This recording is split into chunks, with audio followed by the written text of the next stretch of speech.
La recomendación de hoy es un libro clásico para la historia de México. Se llama México Bárbaro, de John Kenneth Turner.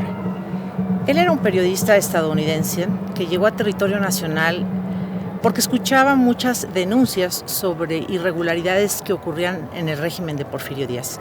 Pero no irregularidades comunes y corrientes, como puede tener cualquier país o ciudad, sino barbaries, como la esclavitud, las tiendas de raya, en donde a los obreros o campesinos se les quitaba su pobre pago que tenían y vivían endeudados. Y para un estadounidense de aquel tiempo, esta situación generaba mucha curiosidad. Se decía que el gobierno de Porfirio Díaz era el del progreso, y cómo era posible que millones de mexicanos pudiesen, según lo que escuchaba, vivir en condiciones tan escandalosamente pobres y hubiese esa esclavitud. Entonces, dispuso todo para venir a México e indagar. Las pesquisas de sus reportajes las publicó en Estados Unidos por episodios y después lo convirtió en un libro que así se llama, México Bárbaro. Su prefacio, que voy a compartir un fragmento, le causó muchos problemas y de hecho parece ser que fue un libro prohibido y quien lo tuviera en México pues corría sus riesgos. Desde la primera edición de este libro, hace menos de 4 meses que fue impreso, las 2 profecías que contiene se han cumplido. Decía que México está a punto de iniciar una revolución en favor de la democracia y que los Estados Unidos intervendrán con fuerzas armadas, si es necesario, para sostener a Díaz o a un sucesor dispuesto a continuar su asociación especial con el capital norteamericano.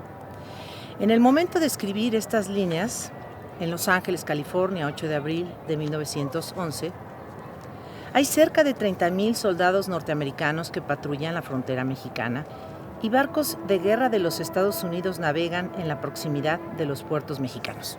Eso es lo que ocurría cuando él publica hacia enero del 11 esto. Y quiero irme en concreto a qué publicó antes de 1911 sobre esta esclavitud. Resulta que John Kenneth Turner se va a Valle Nacional, Oaxaca, permanece una semana y nos cuenta que se detuvo en las haciendas enequeneras que eran muy productivas ahí y pasó varias noches entrevistando gente, algunos muy asustados, no querían rendir testimonio. También fue a Yucatán y se disfrazó como un probable comprador de fincas. Y dice así: y logré convencer a las autoridades y a los propietarios de que disponía de varios millones de dólares listos para su inversión. En consecuencia, evité hasta donde fue posible que estuvieran en guardia. Igual que en Yucatán, pude conseguir información no solo por lo que vi y oí de los esclavos, sino también por lo que me dijeron los propios amos.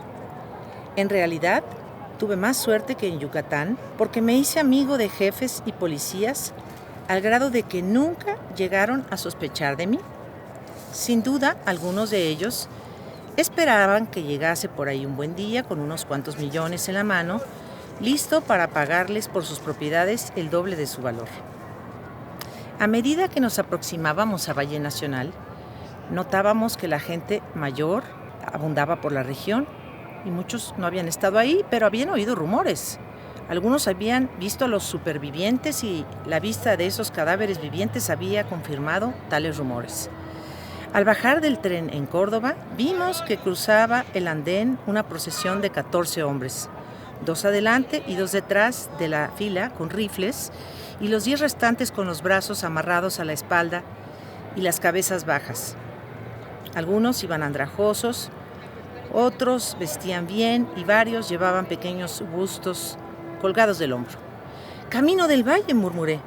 Mi compañero afirmó con un movimiento de cabeza y pocos momentos después desapareció la procesión. Podría continuar, el relato es fascinante y muy doloroso. Muy doloroso porque el México de principios de siglo se caracterizó por vivir en un estado de esclavitud continua. Si ustedes quisieran echar una mirada hacia atrás y entender por qué la revolución, lo que él después publica en 1911, este es un libro fundamental. Y también que nuestra Constitución tenga sentado en el artículo primero, y lo voy a leer a la letra, un derecho fundamental del mexicano.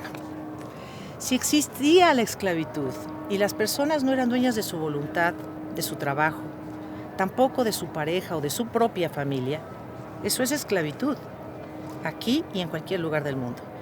El artículo 1 de la Constitución Política de los Estados Unidos Mexicanos dice esto, y no lo olviden. La esclavitud en los Estados Unidos Mexicanos está prohibida.